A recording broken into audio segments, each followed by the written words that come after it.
I think this is the best version we've ever seen. Guess I'm letting people know what I think of your bill. And you have worked better with all the stakeholders, and let me say I really appreciate the work you're doing. Thank you very much, Dr. Quirk, for that. And I have to say, I have excellent staff, and they have worked. They have and will continue to work with stakeholders, because this is a very difficult issue, but we do need to resolve it. So AB 2440 would create a safe, accessible system for Californians to drop off batteries for proper disposal. Batteries are becoming more prevalent in our everyday lives, and the lack of convenient disposal options is leading to higher levels of toxic batteries entering into our waste stream. According to a 2018 survey of 26 California MRFs, 20 facilities experienced at least one fire during the prior 2 years, and batteries cause 65% of those fires. We must do better. Without dramatically reducing the number of batteries entering California's waste stream, we could undoubtedly suffer additional fires that could result in the loss of lives and property, and jeopardize California's recycling infrastructure. I want to thank again the various stakeholders for their work on the bill and emphasize my commitment to finding solutions and alleviating concerns. And with me today to testify are Kayla Robinson on behalf of Rethink Waste and Jason Schmelzer on behalf of the California Product Stewardship Council. Very well. Who would like to go first? I'll be first. Good afternoon, Mr. Chair and members. Kayla Robinson on behalf of Rethink Waste, a waste management authority based in San Mateo County that provides services to approximately 428,000 residences and 11,000 businesses. In 2016, we experienced firsthand the catastrophic effects of a lithium-ion battery-induced fire at our recycling center. It completely devastated our facility, shutting us down for 90 days and causing $8.5 million in damages. It took approximately a year to fully repair everything. Prior to the fire, we had just one insurance provider. Now we need 7 to provide the same kind of coverage. Insurance providers are finding it too risky to cover facilities like ours after the excessive damages in 2016. We have implemented preventative measures to remove batteries from our waste stream, but last year alone we suffered 12 fires between our material recoveries facility and transfer station. 10 of them could be attributed to lithium-ion batteries. Any one of these fires could grow into a fire like the one in 2016, and another major fire could cause us to lose our insurance completely. Furthermore, these batteries threaten the integrity of our publicly funded waste collection and recycling infrastructure, and these fires pose a safety hazard to our workers. This issue is common at MRFs across the nation. This is a crisis that needs a solution now, as lithium-ion batteries are becoming more and more common in everyday products. AB 2440 is critical to diverting batteries and products from the waste stream to protect our workers, our infrastructure, and our environment, and I respectfully urge your vote. Thank you. Mr. Schmelzer. Thank you, Mr. Chair and members. It's good to be here with you in person again. Jason Schmelzer with Shaw Yoder, Antwi, Schmelzer, and Lang on behalf of the California Product Stewardship Council, a co-sponsor of the measure, but also here on behalf of the National Stewardship Action Council, Alameda County Waste Management Authority, or Stop Waste, and the Western Placer Waste Management Authority. So Kayla spoke about the importance of AB 2440 from the perspective of taxpayer-funded solid waste and recycling infrastructure. I'm going to focus on what the bill does kind of mechanically. At first, I want to be clear, this bill doesn't have anything to do with demonizing specific products. That's not what it's about at all. It's simply a recognition that some products have unique impacts, and producers should therefore share in the responsibility of collection and recycling. So it's not about demonization, it's just about collaboration and shared responsibility. AB 2440 requires producers of loose batteries and battery-embedded products to establish an extended producer responsibility program for their products. Prior versions of this bill had both product categories in one program. This bill splits them separately so the manufacturers can run their own independent programs more suited to those specific products, similar to the pharmaceutical bill when it did sharps and meds separately. The stewardship program established by 2440 is structurally consistent with recently passed stewardship programs that have been seen in this committee. Again, SB 212 is the most recent version. The bill does several things. It requires producers to design, fund, and implement a take-back and recycling program for their products. It contains a plan approval process that provides oversight but gives producers the freedom to develop a program that works best for them. It's a performance-based metric as opposed to a command and control regulation. Excuse me. It establishes minimum requirements for the collection network. It creates an advisory committee so all stakeholders can have a voice in the process. And it creates an obligation on some retailers, but not all, to collect loose batteries and some battery-embedded products. And finally, it establishes strong oversight and enforcement mechanisms. I also want to thank the diverse group of stakeholders that are working constructively on AB 2440, some of whom were previously opposed. The conversation this year has been very productive, and we're encouraged by the discussions. And then finally, as noted in the analysis, obviously some of the details of 2440 will continue to change. You may notice a few blanks in the bill. We're attempting to make sure that we have conversations and come to agreement before we fill in some of those details. So with that, I respectfully urge your aye vote and can answer any questions if called upon to do so. Very good. We have a primary opposition witness for AB 2440, and I believe he is on the line. Walter Alcorn, Vice President of Environmental Affairs and Industry Sustainability. I don't have in my notes what the organization is, so please state that. So Mr. Alcorn, you should be live on the line, and if you unmute yourself, we should be able to hear you. Yes, thank you very much, Mr. Chair. Can you hear me okay? Yes, we hear you fine.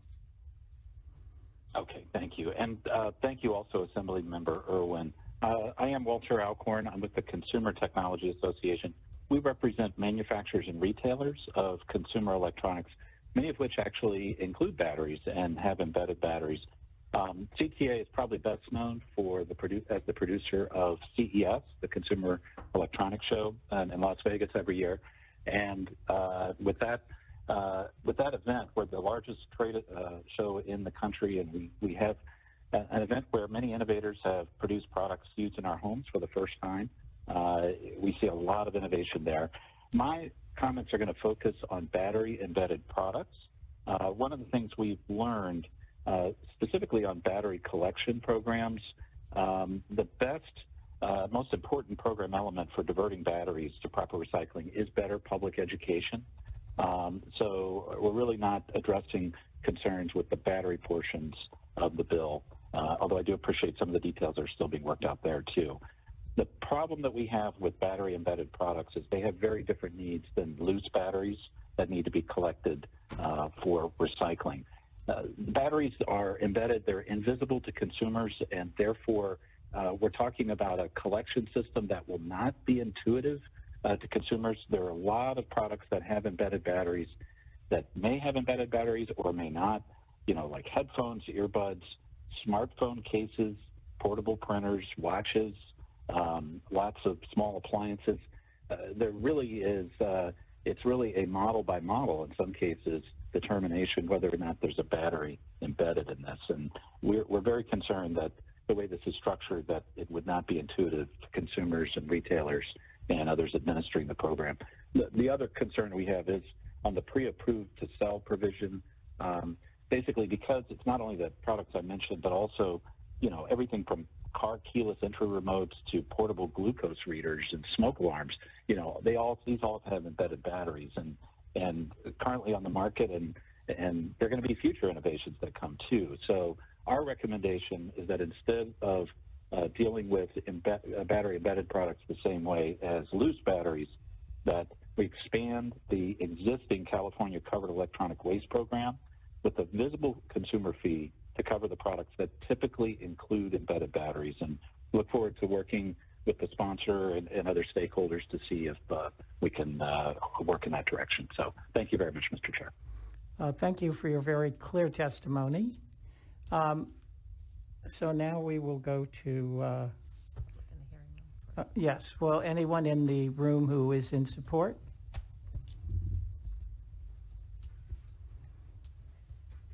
Hi, Mr. Chair and members. A bit of a tweener position here. Fielding Greaves with Biocom California. I represent a large number of medical device manufacturers.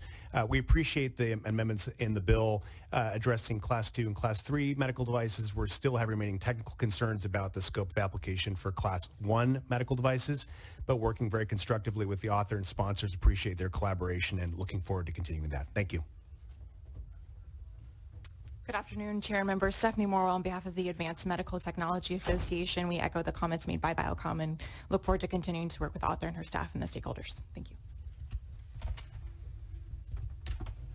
Good afternoon, Alexa Chavez with Californians Against Waste. We're a proud co-sponsor and in strong support. Thank you. Mr. Chair, member Dean Garfilo on behalf of the California Retailers Association. For the reasons stated in our letter, we are opposed. Really appreciate the author reaching out to us early in the process. Looking forward to continuing the conversation. Thank you. Very good. So we've heard from opposition. Is there anyone else who wants to testify for, against, or in between? Mr. Chair and members, Scott Governor on behalf of PRBA, the Rechargeable Battery Association, and NEMA, the National Electrical Manufacturers Association. I share your sentiments from earlier. I've worked on battery bills for a long time now, and this is certainly the most promising start. We will be providing additional comments to the proponents. We've had a lot of discussions with them, and in particular, I'd like to point out the ease of the program in this bill. We've never seen that in a battery bill before, as well as the fact that it correctly captures products that are sold with batteries, which we appreciate. So thank you. Very good. Very much appreciate the testimony of everyone in the room. We'll now go to the phone lines. And again, this is for AB 2440, Irwin. And we just want anyone who speaks to only speak to that. Give us their name, organization, if any, and position. Madam Phone Operator, please go ahead. Thank you, Mr. Chair. And ladies and gentlemen, if you wish to speak in support or opposition of AB 2440, you may press 1 and then 0 at this time. Once again, if you wish to speak in support or opposition of AB 2440, you may press 1 and then 0. Line 89, your line is open. Please go ahead. Good afternoon, Catherine Freeman on behalf of the California State Association of Counties in support. Thank you. Line 97, your line is open. Please go ahead. Good afternoon, members. Rob Spiegel with the California Manufacturers and Technology Association. A bit of a tweener. We do have some concerns and look forward to working with the author. Thank you. Line 101, your line is open. Please go ahead. Good afternoon, Chair and members. This is Sharon Green with the Los Angeles County Sanitation District here in support. Line 98, your line is open. Please go ahead. Good afternoon, Chair and members. Adam Redley on behalf of the California Chamber of Commerce, also registering a tweener position, but want to take the opportunity to thank the sponsors and the author for their engagement this year on this bill. I'm optimistic we can get there. Thank you. Line 92, your line is open. Please go ahead. Hi, John Kennedy with the Rural County Representatives of California in strong support. Line 74, your line is open. Please go ahead. Good afternoon, Jacob Cassidy on behalf of the Association of Home Appliance Manufacturers. We are opposed due to the inclusion of embedded battery products. Line 69, your line is open. Please go ahead. Good afternoon, Mr. Chair and members. Thomas Garza with the Guelco Group on behalf of our client, the City of Roseville, in support. Line 100, your line is open. Please go ahead. Erin Radin on behalf of the Toy Association, opposed. Thank you. Line 102, your line is open. Please go ahead. Line 102, you may be on mute. There you are. Lindry Purcell with Families Advocating for Chemical and Toxic Safety, and I am in support. We have no further comments on AB 2440. Very well. So at this point, I'd like to move this bill, and I would ask the vice chair if he might give me a courtesy second. Yes, but I do have one question or just a comment. Oh, you can have all the questions you want, and you don't have to vote for it. Just give me the second. And he said yes, so thank you. We're a little Second bit to get it short out, on get it going. people now, so. And this is just awareness of the batteries that we're starting with your bill here. Going into the future with the lithium batteries for the electric vehicles, we're gonna have to be ready to do something with these recycled batteries. We all heard about the ship that burned up with 1,000 cars in it because of lithium batteries. But let's start that conversation going forward. They are obviously not part of this program, but it is certainly a big conversation. We do need to know how we're going to be able to dispose of those car batteries. Obviously want to make sure that they are recycled, and but it's just not something that we're focusing on right at the moment. I just wanted to make that comment with that stuff. I'd start the second. I won't be able to support it right now, but I look forward to the conversation. Appreciate that. Yes. I have a question, and I apologize if this was already addressed, running from one committee hearing to another in different buildings. But I know that the predecessor bill had an exemption for small businesses, those with gross receipts over $1 million having to do these stewardship programs. I don't think that's in the bill now, but is it something you're considering? There is for collection sites. There is an exemption for what is the number? Under 5. Yeah, I think it's 5. 5 million. Locations. Oh, under 5 locations. Yeah, in the state. Okay, thank you. Very good.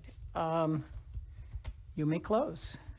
All right, and I do want to address just, quickly some of the issues of the stakeholders. Obviously, what we have for recycling right now is battery recycling is not sufficient, and this is a crucial issue that we have to deal with. One of the reasons that, it's 2 separate EPR programs, so you heard a lot of the opposition mention the concern about embedded batteries, but they almost went along their own argument when they started along the list of, well, there's cell phones and there's watches and there's this and there's that, and that's exactly the problem. So it is really critical that we deal with not only the embedded issue, which will be separate from the loose batteries, and I would like Mr. Schmelzer to see if he has anything else to add on to that. But I just want to say, even I guess Mr. Governor, as a representative of somebody that has opposed these bills for years,